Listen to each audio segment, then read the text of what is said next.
Class 9 নবম শ্রেণী আমরা পড়তেছিলাম বৃত্তের অষ্টম অধ্যায়ের বৃত্তের উপপাদ্য। আমরা পড়ছি উপপাদ্য 20, 21, 22। উপপাদ্য 20-এ ছিল বৃত্তের একই চাপ দ্বারা উৎপন্ন কেন্দ্রস্থ কোণ বৃত্তস্থ কোণের দ্বিগুণ অথবা বৃত্তস্থ কোণ কেন্দ্রস্থ কোণের অর্ধেক। আমরা পড়ছি উপপাদ্য 21-এ একই চাপ দ্বারা সকল বৃত্তস্থ কোণগুলো পরস্পর সমান। উপপাদ্য 22 আমরা পড়ছি অর্ধবৃত্তস্থ কোণ এক সমকোণ, অর্ধবৃত্তস্থ কোণ এক সমকোণ। পরে আমরা 8.2-এর এক্সট্রাগুলো পড়ছি। এখন 8.3-এর শুরুতে একটু বেসিক আছে, সেটা হলো বৃত্তস্থ চতুর্ভুজ। বৃত্তস্থ চতুর্ভুজ এমন একটা চতুর্ভুজ বৃত্তের অভ্যন্তরে থাকবে যে চতুর্ভুজটার 4টি শীর্ষ পরিধিতে অবস্থান করবে। এরূপ চতুর্ভুজকে বৃত্তস্থ চতুর্ভুজ বা বৃত্তে অন্তর্লিখিত চতুর্ভুজ বলা হয়। বৃত্তস্থ চতুর্ভুজ বা বৃত্তে অন্তর্লিখিত চতুর্ভুজ। যখন কোনো চতুর্ভুজ বৃত্তস্থ হবে বা বৃত্তে অন্তর্লিখিত হবে তখন ওই চতুর্ভুজের শীর্ষবিন্দু 4টিকে বলা হবে সমবৃত্ত। একটা চতুর্ভুজ যখন বৃত্তস্থ হবে অর্থাৎ তার 4টি শীর্ষ পরিধিতে অবস্থান করবে, এরূপ ক্ষেত্রে ওই শীর্ষবিন্দু 4টিকে বলা হয় সমবৃত্ত। আবার এরকম আছে বৃত্তের পরিলিখিত চতুর্ভুজ। পরিলিখিত এমন চতুর্ভুজ যেটা বৃত্তের বাইরে থাকবে, প্রত্যেকটা বাহুকে টাচ করবে, সেটা হলো বৃত্তে পরিলিখিত চতুর্ভুজ। আমরা জেনারেল ম্যাথ অষ্টম অধ্যায়ের লেকচার 3। এটা বৃত্ত, এরূপ যে কোনো চতুর্ভুজকে বলা হয় বৃত্তস্থ চতুর্ভুজ। এটা বৃত্ত, এরকম যদি কোনো বৃত্ত যা এই দিকে টাচ করে, এই দিকেও টাচ করে, এই দিকেও টাচ করে, এটাকে বলে বৃত্তে পরিলিখিত চতুর্ভুজ। এরূপ চতুর্ভুজকে বৃত্তে অন্তর্লিখিত চতুর্ভুজ। আমরা আজকে পড়ব উপপাদ্য 23। আমরা আজকে পড়ব উপপাদ্য কত? 23। উপপাদ্য 23-এ উপপাদ্য 23 এটা একটা বৃত্ত, একটা বৃত্তস্থ চতুর্ভুজ। এটা একটা বৃত্ত, এটা একটা বৃত্তস্থ চতুর্ভুজ। এটা একটা বৃত্তস্থ চতুর্ভুজ। A B C D. ABCD একটি বৃত্তস্থ চতুর্ভুজ। ও কেন্দ্র বিশিষ্ট বৃত্তে, ও কেন্দ্র বিশিষ্ট বৃত্তে ABCD একটি বৃত্তস্থ চতুর্ভুজ। প্রমাণ করতে হবে এই চতুর্ভুজের বিপরীত দুটি কোণের সমষ্টি 2 সমকোণ। এ কোণ এবং সি কোণ মিলে 180 অথবা বি কোণ এবং ডি কোণ মিলে 180। এই বৃত্তস্থ চতুর্ভুজের বিপরীত দুটি কোণের সমষ্টি 2 সমকোণ যে কথা, বিপরীত দুটি কোণ পরস্পর সম্পূরক একই কথা।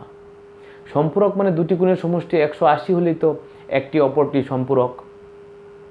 আমরা আজকে যে প্রমাণটা করব সেটা হলো বৃত্তস্থ চতুর্ভুজের বিপরীত কোণগুলো পরস্পর সম্পূরক, অথবা বৃত্তস্থ চতুর্ভুজের বিপরীত দুটি কোণের সমষ্টি 2 সমকোণ।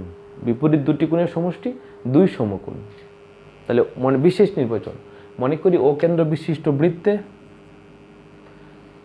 ABCD চতুর্ভুজটি অন্তর্লিখিত। প্রমাণ করতে হবে কোণ ABC, প্রমাণ করতে হবে কোণ ABC প্লাস কোণ ADC ইকুয়াল টু 180 ডিগ্রি বা 2 সমকোণ। ABC এই কোণটা, ADC এই কোণটা, এই দুইটা কোণের সমষ্টি 180 ডিগ্রি। এই দুইটা কোণের সমষ্টি 180 ডিগ্রি যদি হয় তাহলে এ কোণ আর সি কোণ মিলে অবশ্যই 180 ডিগ্রি, কারণ চতুর্ভুজের 4 কোণের সমষ্টি 4 সমকোণ। প্রমাণ করার জন্য একটু অঙ্কন করতে হবে। এ ও সি ও যোগ করি, এ ও সি ও যোগ করি, এ ও এবং সি ও যোগ করি। প্রমাণ, এই যে নিচে একটা চাপ আছে ABC, উপরে একটা চাপ আছে এডিসি, দুইটা চাপ নিয়ে কথা বলবো। চাপ এবিসি, চাপ এ বি সি এ, বৃত্তস্থ কোণ, বৃত্তস্থ কোণ এ ডি সি। যখন এবিসি চাপ নিব, এবিসি চাপ, তখন বৃত্তস্থ কোণ চলে যাবে অপোজিটে A D C equal to half কেন্দ্রস্থ কোণ এই নিচেরটা এ ও সি।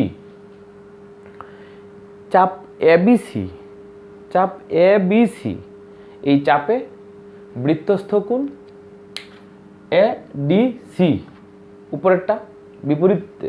চাপ যদি এবিসি নেই, বৃত্তস্থ কোণ চলে যাবে বিপরীতে, আর এই এই চাপের দিকে যে কোণটা থাকবে সেটা কেন্দ্রস্থ। তাহলে বৃত্তস্থ কোণ এডিসি ইকুয়াল টু হাফ কেন্দ্রস্থ কোণ এওসি। আমরা সাইড নোট দিব, উপপাদ্য 20, ওই যে বৃত্তের একই চাপে কেন্দ্রস্থ কোণ বৃত্তস্থ কোণের দ্বিগুণ। চাপ এডিসি, চাপ এডিসি এ বৃত্তস্থ কোণ এ বি সি, এই যে এটা চাপ যখন উপরেরটা এখান থেকে বিতে আসছে, এখান থেকে বিতে আসছে, এ বি সি বৃত্তস্থ কোণ, হাফ কেন্দ্রস্থ এই উপরের কোণটা এ ডি সি চাপের জন্য কেন্দ্রস্থ হবে উপরেরটা, উপরেরটার নাম প্রবৃদ্ধ এওসি, কেন্দ্রস্থ প্রবৃদ্ধ কোণ এওসি। বৃত্তস্থ কোণ এডিসি এই এবিসি চাপে হাফ কেন্দ্রস্থ এওসি। বৃত্তস্থ কোণ ADC ABC equal to half কেন্দ্রস্থ প্রবৃদ্ধ এওসি। নিচেরটাকে বলবো শুধু এওসি, আর উপরেরটাকে বলবো প্রবৃদ্ধ এওসি। এই এবিসি চাপ এডিসি চাপ বইয়ে এখানে একটু ভুল আছে, আমরা প্রবৃদ্ধ বলেছি এডিসি চাপে, বইয়ে প্রবৃদ্ধ ভুলে বলছে এবিসি চাপে, কাজেই তুমি এটা ফলো করবা, বইয়েরটা একটু ভুল আছে এখানে। এই দুইটা যোগ করব, A DC plus A BC equal to half common নিলাম এওসি প্লাস প্রবৃদ্ধ এওসি, হাফ এওসি প্রবৃদ্ধ এওসি, এওসি নিচেরটা প্রবৃদ্ধ এওসি উপরেরটা, নিচেরটা উপরেরটা মিলে কেন্দ্রে টোটাল 2 সমকোণ না 4 সমকোণ কভার করে। এওসি নিচেরটা, প্রবৃদ্ধ এওসি উপরেরটা, এওসি এবং প্রবৃদ্ধ এওসি মিলে কেন্দ্রের 4 সমকোণ কভার করে। তাহলে এওসি আর প্রবৃদ্ধ এওসি যোগ করলে 4 সমকোণ। তো সাইড নোট দিয়ে দিবা যে এওসি প্লাস প্রবৃদ্ধ এওসি মিলে 4 সমকোণ, 4 সমকোণকে হাফ করলে 2 সমকোণ। আমরা কি পাইলাম?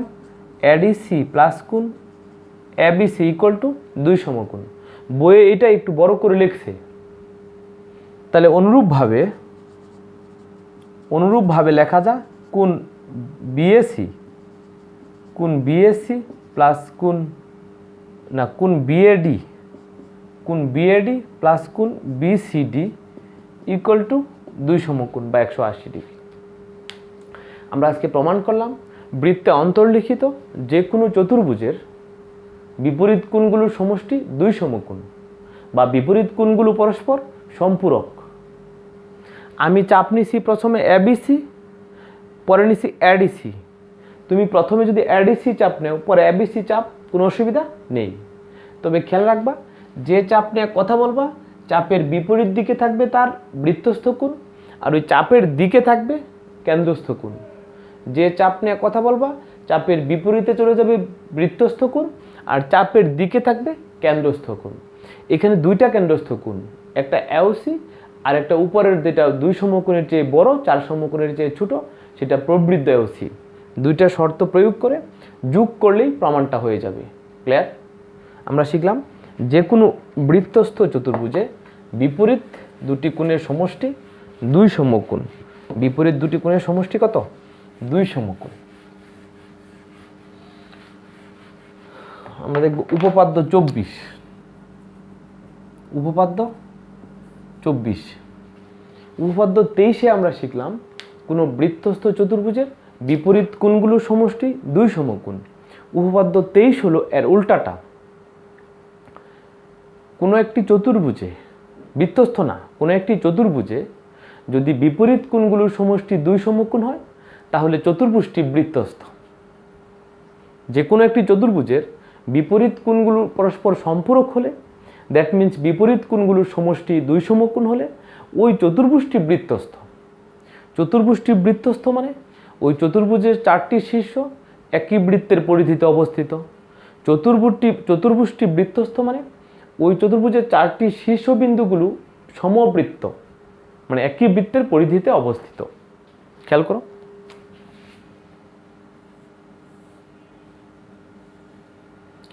এ বি সি ডি একটি চতুর্ভুজ। এবিসিডি একটি চতুর্ভুজ। এবিসিডি চতুর্ভুজ যেখানে এই কোণটা এবং এই কোণটা, দুইটা কোণ মিলে 180 ডিগ্রি। এবিসি প্লাস কোণ এডিসি ইকুয়াল টু 180 বা 2 সমকোণ। এরকম 180 বা 2 সমকোণ প্রশ্নে বলা নাই। প্রশ্নে বলা আছে এমন একটা চতুর্ভুজ যে চতুর্ভুজের বিপরীত কোণগুলো সম্পূরক। বিপরীত কোণগুলো সম্পূরক মানে বিপরীত দুটি কোণের সমষ্টি 180 ডিগ্রি বা 2 সমকোণ। ABC plus ADC equal to 180 degree. প্রমাণ করতে হবে এবিসিডি বিন্দু 4টি সমবৃত্ত। প্রমাণ করতে হবে এ বি সি ডি বিন্দু 4টি সমবৃত্ত। অঙ্কন করতে হবে। মনে করি এবিসি এই 3টা বিন্দু সমরেখ নয়, একই সরলরেখায় অবস্থিত নয়। এবিসি বিন্দু 3টি সমরেখ নয়। মনে করি এবিসি বিন্দু 3টি সমরেখ নয়। এরূপ 3টি বিন্দু দিয়ে আমি একটি বৃত্ত আঁকি। খেয়াল করো, এ বি সি এই 3টা বিন্দু সমরেখ নয়, মানে একই সরলরেখায় নয়। একই সরলরেখায় থাকলে তো এই 3টা বিন্দু দিয়ে আর বৃত্ত আঁকা যাবে না। মনে করি এবিসি বিন্দু 3টি সমরেখ নয়, এরূপ 3টি বিন্দু দিয়ে আমি একটা বৃত্ত আঁকি। যে বৃত্ত যাওয়ার সময় এডিকে ই বিন্দুতে ছেদ করেছে, সিই যোগ করি। অঙ্কটা খেয়াল করো। মনে করি এবিসি বিন্দু 3টি সমরেখ নয়, এরূপ 3টি বিন্দু দিয়ে একটি বৃত্ত আঁকি। যে বৃত্ত যাওয়ার সময় এডিকে ই বিন্দুতে ছেদ করেছে, সিওই যোগ করি। সিওই যোগ করি। আমি অঙ্কনটা লিখলাম না, বইয়ে যা আছে হুবহু প্রমাণ। অঙ্কন অনুসারে এ বি সিই এটা তো একটা বৃত্তস্থ চতুর্ভুজ হয়ে গেছে। এ বি সিই অঙ্কন অনুসারে এ বি সিই বৃত্তস্থ চতুর্ভুজ। সুতরাং কোণ এইটা প্লাস এইটা, দুইটা কোণের সমষ্টি 180। কোণ এবিসি প্লাস কোণ এইসি ইকুয়াল টু 180। কিন্তু দেওয়া আছে ABC plus ADC equal to 180। ABC plus Aisi equal to 180, আবার এবিসি প্লাস এডিসি তো দেওয়াই ছিল ইকুয়াল টু 180। তার মানও 180, তার মানও 180। সুতরাং আমি লিখতে পারবো ABC plus Aisi equal to ABC plus ADC. ABC কাটা গেলে থাকে এ EC equal to A DC, Aisi equal to ADC. তার মানে কী পাইলাম? এই এইসি ইকুয়াল টু এডিসি।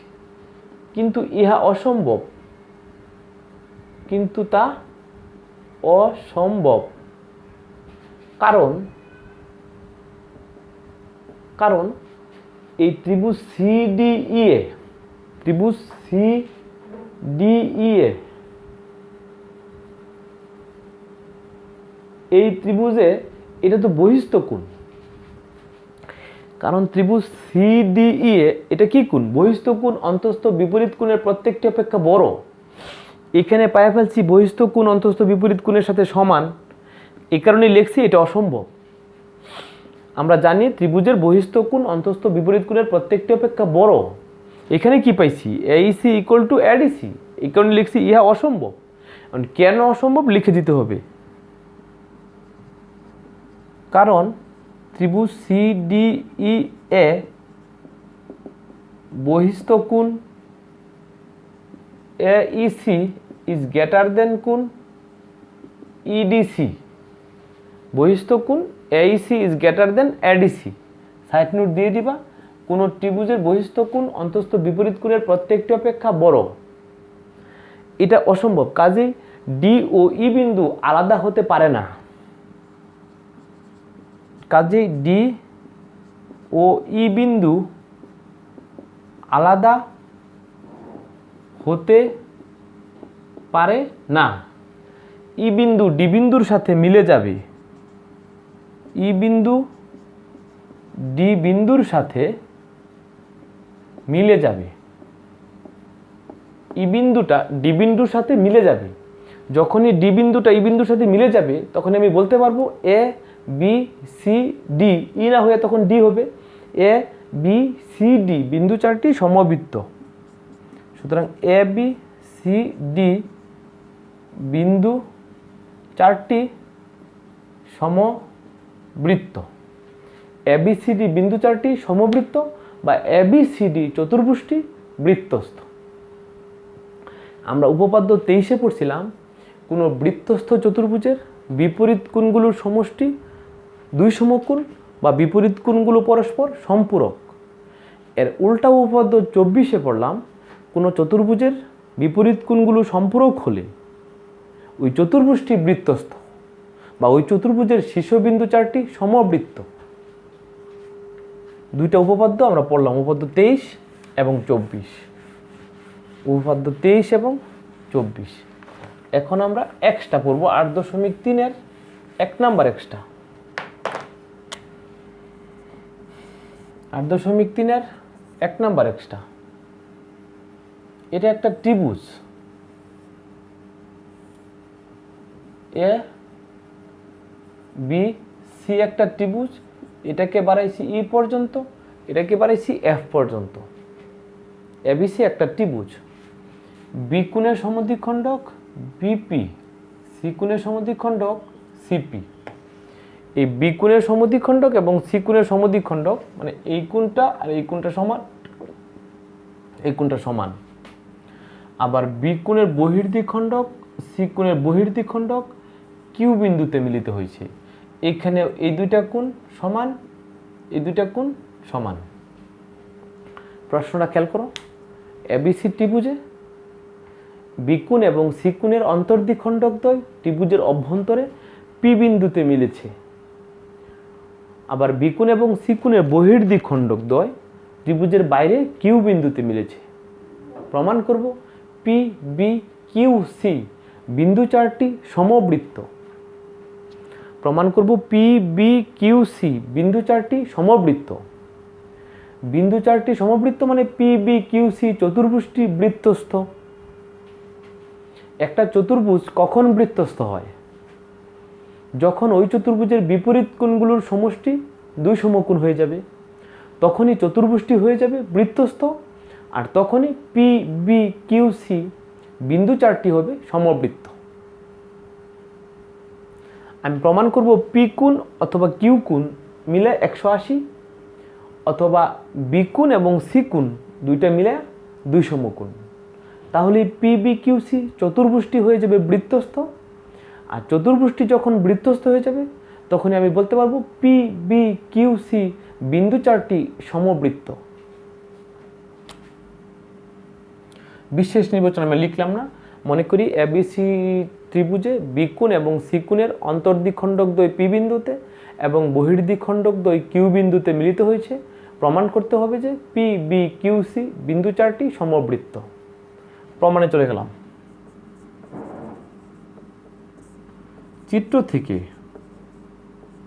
চিত্র হতে পাই কোণ এবিসি প্লাস কোণ EBC equal to 180 degree.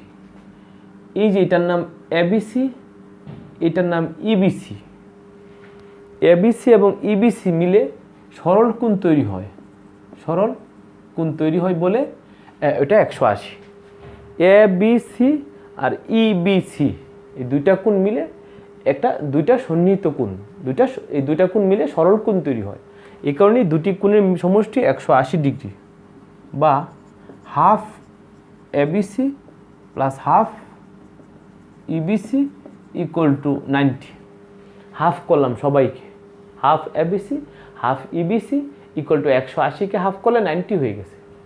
Half ABC মানে এই কোণটা, হাফ এবিসি মানে এই কোণটা বা পি বিসি। হাফ ইবিসি মানে এই কোণটা, যে ইবিসি হাফ করলে QBC equal to 90। PBC plus QBC 90। PBC এবং কিউবিসি যোগ করলে চিত্রে একটা বড় কোণ তৈরি হয়, এই যে এটা পিবিসি কিউবিসি যোগ করলে একটা বড় কোণ তৈরি হয় পিবি কিউ। কোণের নাম হলো PB Q equal to 90। PB Q যে 90, অনুরূপভাবে পিসি কিউ যদি নিই, পিসি কিউ সেটাও 90 হবে। অনুরূপে, ওটা করতে হবে না, অনুরূপে কোণ PC Q equal to 90। PB Q যেহেতু 90 হয়েছে, এই একই প্রক্রিয়ায় পিসি কিউ 90 হবে। এখন পি বি কিউ সি চতুর্ভুজে, পিবি কিউ সি চতুর্ভুজে কোণ পিবি কিউ প্লাস কোণ PC Q equal to 90 plus 90 equal to 180 degree. এটাও 90, এটাও 90, যোগ করলে দুইটা কত? 180 ডিগ্রি। তাহলে পিবি কিউ এবং পিসি কিউ দুটি কোণ মিলে যে 180 ডিগ্রি হয়েছে, তাহলে বলা যায় পিবি কিউ সি চতুর্ভুজটি বৃত্তস্থ। সুতরাং পিবি কিউ সি চতুর্ভুজটি বৃত্তস্থ। পিবি কিউ সি চতুর্ভুজটি বৃত্তস্থ, that means P B Q C বিন্দু চারটি, পিবি কিউ সি বিন্দু চারটি সমবৃত্ত। চতুর্ভুজটি বৃত্তস্থ মানে পি কমা কিউ কমা বি কমা কিউ সি বিন্দু চারটি সমবৃত্ত। আমরা প্রমাণ করলাম কোনো ত্রিভুজের, এবিসি ত্রিভুজের বি কোণ এবং সি কোণের সমদ্বিখণ্ডক দ্বয় ত্রিভুজের অভ্যন্তরে পি বিন্দুতে মিলিত হলে এবং বহির্দ্বিখণ্ডক দ্বয় কিউ বিন্দুতে মিলিত হলে পি বি কিউ সি বিন্দু চারটি সমবৃত্ত। কখন সমবৃত্ত হবে এই আমি দেখাইলাম। ক্লিয়ার? খুবই ইম্পর্টেন্ট। এখন আরেকটা এক্সট্রা করব 8.3-এর, সেটা হলো 3 নাম্বার না 4 নাম্বার, দেখে 3 নাম্বার। 8.3-এর 3 নাম্বার, ও কেন্দ্র বিশিষ্ট বৃত্তে এবিসিডি এবি এবং সিডি 3 নাম্বার। এটা ও কেন্দ্র বিশিষ্ট বৃত্ত। এই যে এবি এ বি সিডি, ও কেন্দ্র বিশিষ্ট বৃত্তে এবি এবং সিডি দুইটা যা মনে করো পি বিন্দুতে সমকোণে মিলিত হয়েছে, পি বিন্দুতে সমকোণে মিলিত হয়েছে। এবি এবং সিডি ও কেন্দ্র বিশিষ্ট বৃত্তে ও কেন্দ্র বিশিষ্ট বৃত্তে এ বি এবং সিডি দুটি যা পি বিন্দুতে সমকোণে মিলিত হয়েছে। সমকোণে মিলিত হয়েছে মানে দুটি যা যেখানে মিলিত হয়েছে সেখানে 4টা কোণ উৎপন্ন হয়েছে, প্রতিটি কোণ 90। ও কেন্দ্র বিশিষ্ট বৃত্তে এ বি এবং সিডি দুইটা যা কী করছে, সমকোণে মিলিত হয়েছে পি বিন্দুতে। সমকোণে মিলিত হয়েছে মানে যেখানে ছেদ করছে 4টি কোণ উৎপন্ন হয়েছে, প্রতিটি 90।